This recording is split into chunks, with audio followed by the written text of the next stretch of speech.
After the enjoyment of my previous visit to the creek, I couldn't wait to get back for another adventure. It was a beautiful day.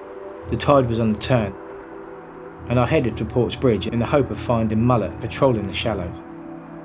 The area was one very close to my heart. It was where it all started for me, watching a pal fishing for the very first time when I was 12, and soon after trying it for myself.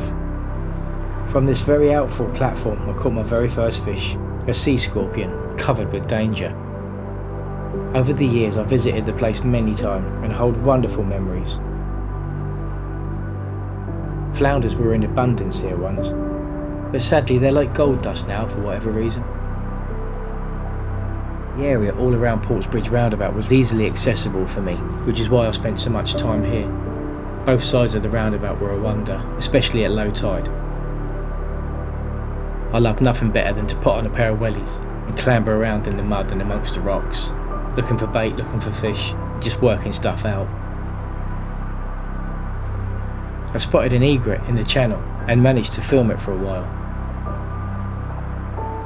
Observing as it shook its feet along the seabed to dislodge its prey, and then as quick as a flash, gather up its meal in its beak. Such a majestic bird, and not one that we used to see back when I was a kid.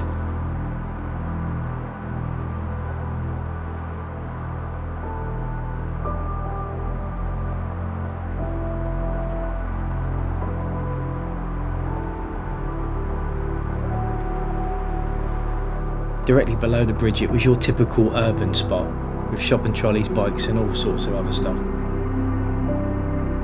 But just down along the wall was a little deep hole that always held wrasse. I couldn't wait to find out if they were still there. But back to the mullet. Along the edge of the channel, inches from where the water met the mud, I saw the telltale signs.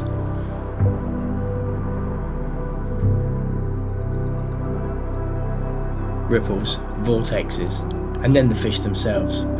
They were by no means big mullet, but they were there. Try as I may, time after time, I never did manage to catch a mullet from here. But recently I've got wind of a new method, and have been researching it. A MEP spinner with the treble removed and baited with ragworm can catch these mullet apparently. With this new knowledge, I began to hatch a plan to get back down with the tackle. The next opportunity I had to get down was another wonderful day. Really sunny and quite warm. There was a strongish breeze, but it wasn't a cold one. Armed with half a pound of ragworm and a selection of lures, I headed for the big creek first. The tide was low but on the turn, so I was excited at the prospect. I started off with a couple of rubber shads that I have in my box. I cast them around for about 25 minutes and decided to switch to the surface lures. With massive clouds hurrying by, I made cast after cast but to no avail. There either weren't any bass there, or they just weren't up for the lures.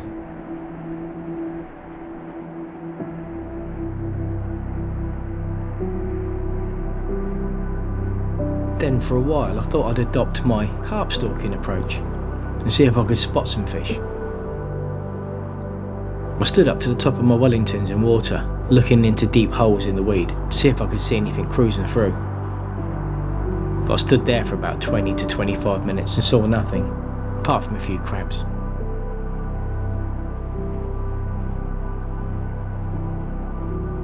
I headed back to the car and took the short drive to the location where I'd caught the bass on the previous session.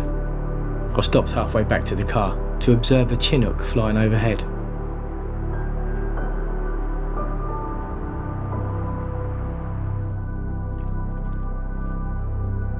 Back at the narrow channel spot, I began full of confidence. I did wonder if I'd missed too much of the flood, but when I arrived, the tide was just where I wanted it to be.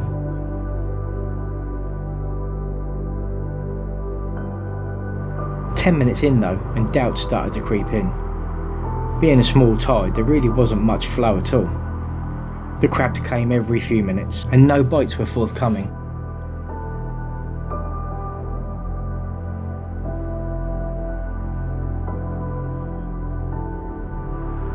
It was lovely being there again though, watching the clouds hurry by, listening to the sandpipers that were a little bit further down the channel.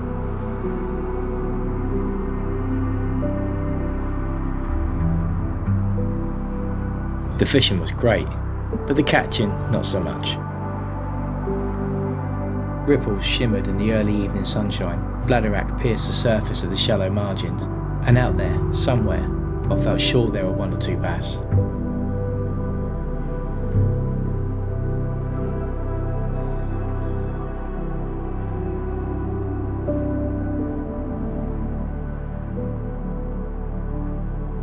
I've said it before, but every chuck, the short amount of time it took for the rod tip just to start nodding, just meant that the bottom was absolutely tiled with crabs. I found myself winding in gently just to see how many I'd get on there. I had quite a few double shots, but one treble shot was the best of the day.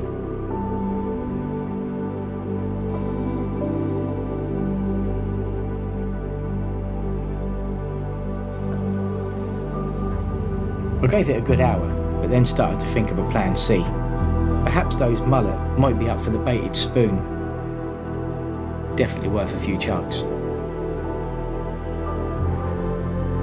So I was on my toes once again.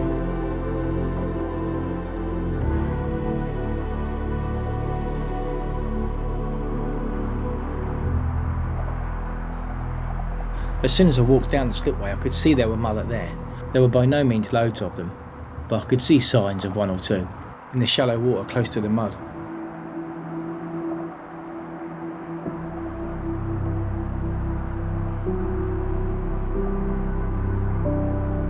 The weapon of choice was a number 4 MEP spinner with the treble removed, 8 inches of 10-pound fluorocarbon, and 2 size 6 hooks in a pennel formation. This keeps the worm nice and straight. It had been so many years since I actually fished this area. It was lovely to be down there again.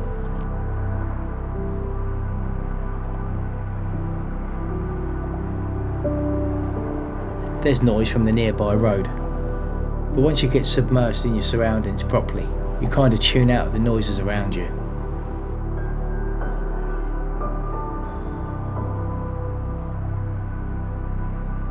On one occasion, after baiting up, I walked back to the spot and spooked a good fish in the edge, so they were definitely there. I relentlessly cast that spinner into the centre channel, letting it sink for a couple of seconds and then slowly winding it back. I did feel a couple of bumps, but no positive takes, until a greedy little bassling snaffled the bait just inches from the edge.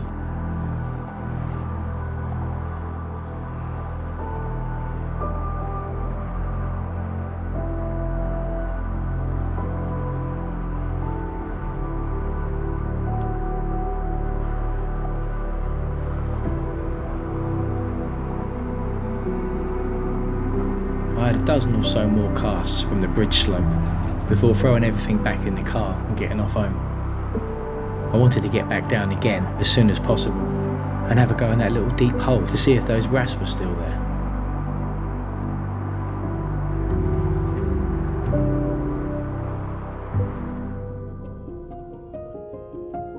I was looking for the next available opportunity to get back down the creek, and the next time was during a lunch break. It was an absolutely glorious day, really warm, with a gentle breeze that cooled everything down. I rocked up at the bridge and wanted to fish the little deep hole that used to hold mostly wrasse and gobies, just to see if they were still there. It was hard to concentrate while setting the rod up, because there were so many mullets swimming around, and I'm easily distracted at the best of times. It didn't take long to realise that there was not much living down in that hole, at least not that day. It was a realisation I came to far too quickly, and I think all those mullets swimming around me played a big part in it. Soon enough I was on the opposite side, attaching my MEP spinner, a small piece of ragworm, and casting out.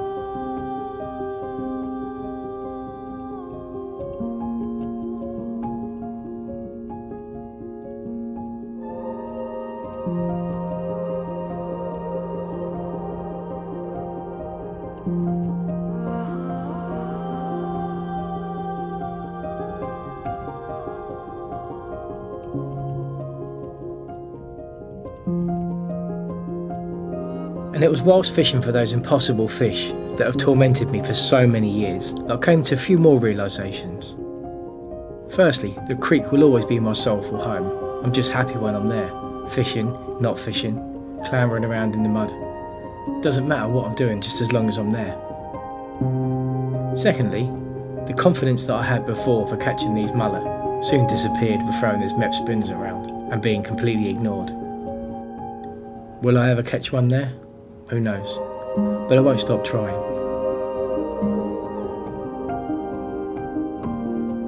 And the final thing was the realisation of just how lucky I am to have the creek on my doorstep.